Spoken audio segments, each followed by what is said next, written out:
சிவகாசியில் செய்தியாளர்களிடம் பேசிய ராஜேந்திர பாலாஜி, 500 ரூபாய் கொடுத்தால் யாருக்கு வேண்டுமானாலும் ஆதரவாக பேசும் அரசியல் விபச்சாரி வைகை செல்வன் என்று கூறினார். இன்னுமே கலப்படம் பண்ணக்கூடியவங்க நினைச்சுவாங்க, தொடர்ந்து யாரையாவது ஒரு பேச்சாளரை ஒரு அரசியல்வாதியை பிடிச்சி ரூபாயை கொடுத்து பேட்டி கொடுக்க சொல்லுவாங்க, எனக்கு எதிர்ப்பாக பேட்டி கொடுக்க சொல்லுவாங்க. அது தொடர்கதையாக நடக்கும். அதில் ஒரு ஆள் தான் வைகை செல்வன். மாதம் 20,000 பணம் வாங்கினவர், எல்லாத்துக்கும் காசு வாங்கி அரசியல் பண்ணாருங்கிறது அருப்போட தொகுதி மாவட்டம் முழுக்க தெரியும்.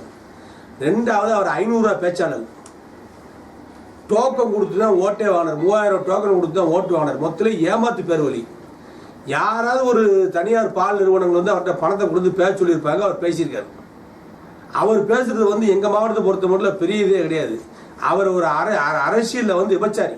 ராஜேந்திர பாலாஜிக்கு பதிலளித்து வைகை செல்வன் வெளியிட்டுள்ள அறிக்கையில், தூக்கிய பசை வாளியை கீழே வைக்காமல் தெரு தெருவாக கொண்டு திரிந்த ராஜேந்திர பாலாஜி சினிமா துறைக்கே அமைச்சராகி இருப்பதாக கூறியுள்ளார்.